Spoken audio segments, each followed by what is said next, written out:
Alright, I know what you're asking. Toxic, why are you wearing your Patriots hat when you don't usually do that for these types of videos?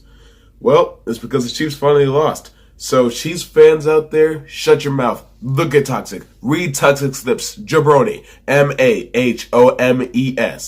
I'm kidding, that was actually a really good game. I was very nervous for a large portion of it. Anyway, on to today's video topic, Arrow. If I timed this correctly, Arrow comes on tonight, Season 7, a return from its hiatus, and we're going to do the same thing that we did last week, where we talked about The Flash. We're going to be talking about what went wrong with Arrow, and then how it got good, and then how it got bad. So let's get started. I know normally I would start with the protagonist, but I feel like Oliver isn't the problem. What's happening around him is. So let's start with the villains. Who is your favorite Arrow villain? Like main villain. We're talking Merlin, Deathstroke, Ra's al Ghul, Damien Dark, Prometheus, Ricardo Diaz. If you're not stupid, then I'm pretty sure you said either season 1, 2, or 5's villain was your favorite. And I'm pretty sure there's a reason for that. The thing that makes Malcolm Merlin and Deathstroke so interesting is that Malcolm Merlin, Deathstroke, and Prometheus are reflections of something about Oliver himself. You know, Malcolm wants to destroy the Glades, like pretty much half the city. He does it and he kills 200 people. That's a reflection of the mission that Oliver's father gave to him before he died. Fix the city, right my wrongs, I'm dead now. And then he finds out that his mom was a part of that would destroy a person on the inside. Then you have Deathstroke, his friend that he was stuck on this island with, and then got hurt, and then went crazy, and Oliver didn't try to help him. Instead, he tried to kill him. So when he comes back 5 years later and wants to destroy Oliver's life, he can't blame anybody but himself. He brought it on himself. Then you have Prometheus, the son of the man, or at least one of the men that Oliver killed in season 1, but he doesn't even remember the guy because he was just arrow, arrow, arrow, arrow, arrow, you die. Then he comes back 4 years later and he's like, hey, you're going to pay for that. The thing though, a personal connection with the villain over a 23 episode period is what makes him interesting, what makes him compelling. Malcolm, Deathstroke, and Prometheus had that. Ra's al Ghul and Damien Dark didn't. Ra's al Ghul shows up really because of other characters and their actions. If it hadn't been for Malcolm Merlin making Thea kill Sarah, Oliver wouldn't have had to fight Ra's al Ghul. Oliver only had to fight Ra's al Ghul because Malcolm didn't want to get killed by him. Season 4, Damien Dark is just kind of here now, so let's deal with him. And at no point do they ever establish a personal connection. Just towards the end, it's like, hey, you killed my wife. And it's like, yep, I'm going to kill you too now. Yeah. Anyway, and let's look at the progression of villains. You have a martial artist with a healing factor and super strength. You have an ancient martial artist who's been alive for centuries, which is okay because Ra's al Ghul is actually really interesting. He's interesting, the season is not. Then you have a sorcerer with telekinesis that could touch you and kill you in an instant, but chooses not to. And then you have another martial artist. And then you have a drug dealer. I really want to treat this video like season 6 doesn't exist, mainly because I haven't watched it. I haven't watched all of it, that is, because I can't. I can't stand it. But moving on. Everybody people, everybody bleed, everybody needs some. I would be lying if I said that at no point did I feel like this show was too bloated, that it had too many characters to focus on. Because every season, people get rotated in and rotated out. And it's a little painful. Because a good core Arrow team, a Team Arrow, should only need Oliver, Dig, Felicity before the Dark Ages, she's last, and a Red Arrow, be it Arsenal or Speedy, because Arsenal was really interesting, Thea was really interesting. I liked the stories that brought them both on. You know, Slade, not Slade, but Brother Blood captured Roy and worked on him with the Murakuru thing. And he's like, hey, help me redeem myself. And he's like, okay. Then Thea finds out that stuff is just terrible. She finds out that her father's Malcolm Merlin, and she's like, okay, train me. She comes back. She's a good fighter, so she becomes Speedy at the end of that season. That's another thing. Even the minor villains were interesting. But when you get to like season 4 and 5, there's too many people there, especially season 5.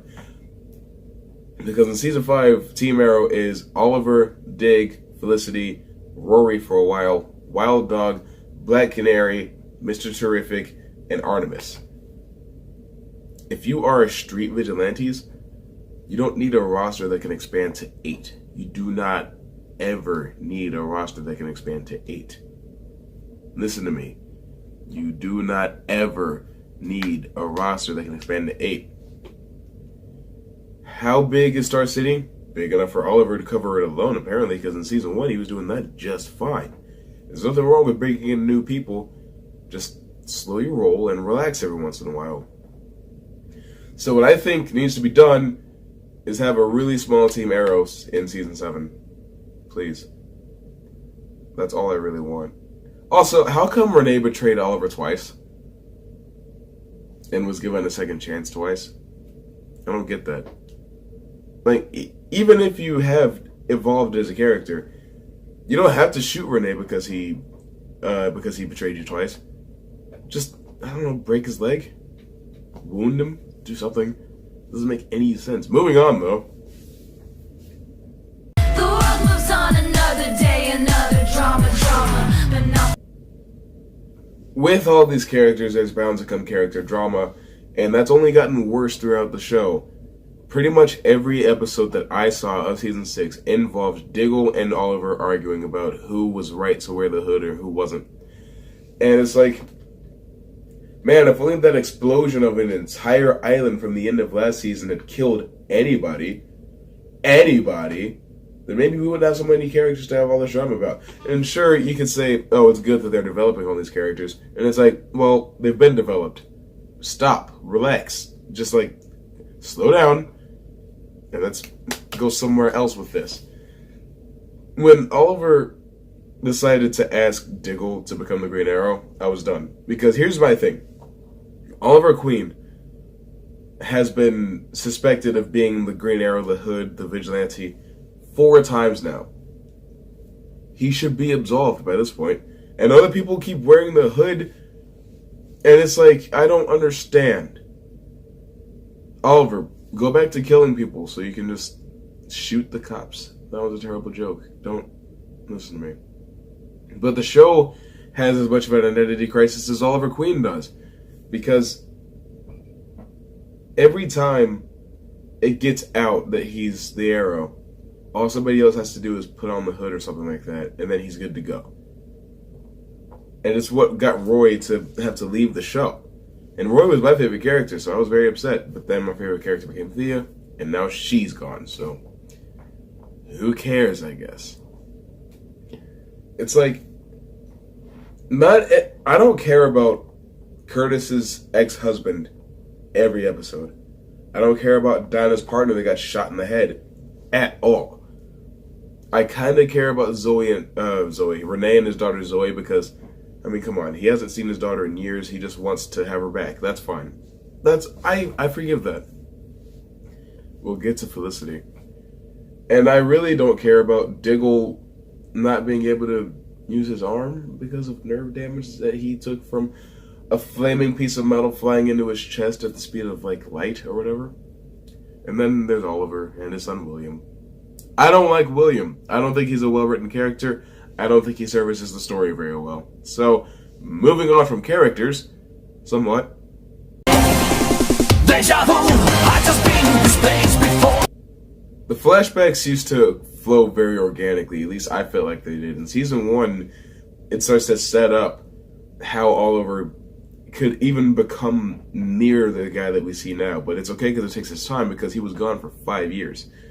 And then in season 2, it focuses heavily on Slade, which is when it really began to be very convenient that the flashbacks and the main story were basically the same thing. But that's okay, because we met Slade last year, You find out he's going to be the villain this year. We're going to have to see what happens to make him go from I'm your friend to I want to kill you. That's okay. Season 3, he's not on the NU anymore. He's somehow in Hong Kong trying to track down this virus. And at one point, he goes back home. If he went back home, I honestly feel like he would have stayed. That Oliver was not the Oliver with a sense of duty that we know now. He would have stayed home and been like, Mom, I'm back. Don't tell me he was able to go home. Alright? If you want to make me feel for him, don't tell me he could have just grabbed his freedom whenever he wanted to. Then in season 4, he's back on the NU, and there's this team of diggers or something going after the same totem Damien Dark is using, and it just so happens that John Constantine was on the island and gave him a charm that made him death touch proof. Yeah. Every time they cross over with the Flash, Barry is saving Oliver's life in that moment. The first season, he has to catch the boomerangs. Second season, he has to, what is it? Hang on, I can do this. He has to save Oliver from getting death touch, which, by the way, Damon can do anytime, but he waits until... Anyway, I'm moving on. And then in season 5, you have Bratva stuff, which makes sense, because that is showing Oliver become the monster that Adrian Chase or Prometheus is so out to prove that he is. It's a parallel in theme, not story, not identity. And that's great. I really like that. That works for me. There aren't any flashbacks in season 6, at least not that I know of, so. But season 1, 2, and 5 were the only seasons that had interesting flashbacks. Because why does he... It makes sense that he wasn't on the NU anymore, because when he killed Tiana, she was like, go to Russia, find my mother, tell her what happened to us. And he was like, I will. And I have Bratva friends over there because I met Anatoly back in season 2's flashbacks. Yay! But okay, back to Damien Dark.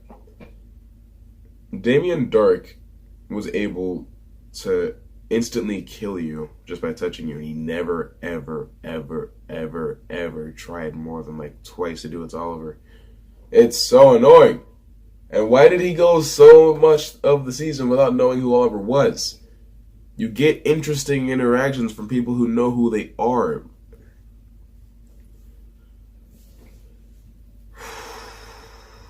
And I could get into how he just wanted to nuke the world, and how Rachel Gould just wanted to gas Central City. I don't think the villain's goals are as important as their motivations.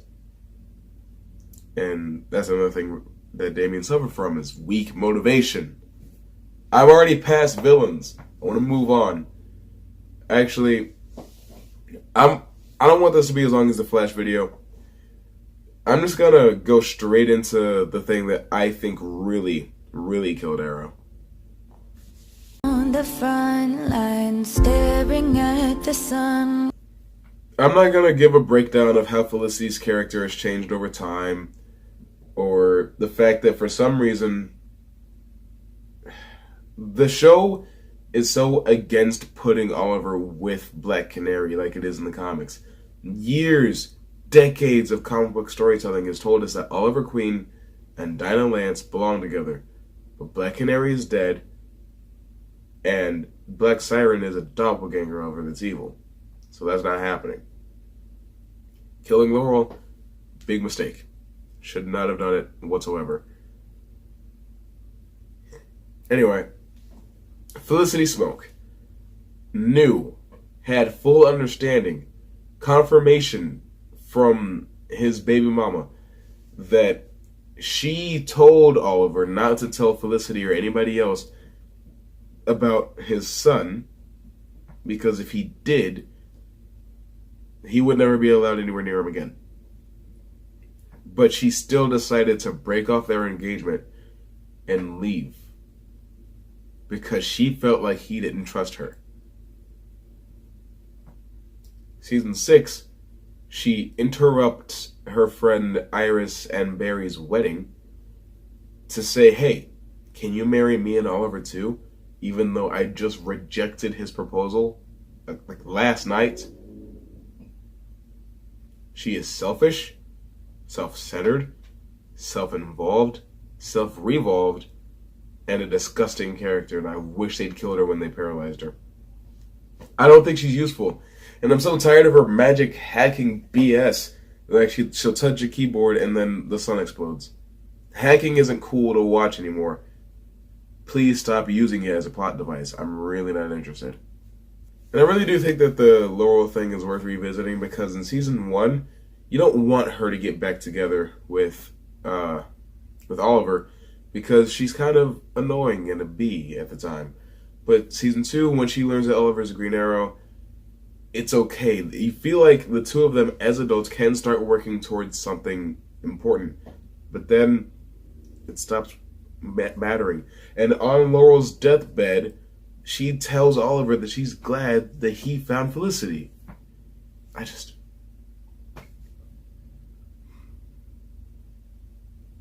don't understand. I will say real quick though, this next season might be the final one, so I don't want Ricardo Diaz in the forefront, which is another thing. I don't get why he gets to come back to life or get to come back this season. Every other villain had their season and went away, but he gets to stay? I don't get that. But I think the main villain this season needs to be Tommy Merlin back to life, wanting to kill Oliver. This one last ghost from his past, I guess. This video is getting way too long. And I'm going to put my outro on it this time. I'm not going to forget. So, thanks for watching if you've made it this far. Let me know if you're excited for Arrow Season 7 tonight. And I'll leave you with this. What was the moment you realized Felicity was unbearable? Whatever it is, whatever you think, comment below and educate me. And as always, if you want more videos, click anywhere on screen to see more. And wink.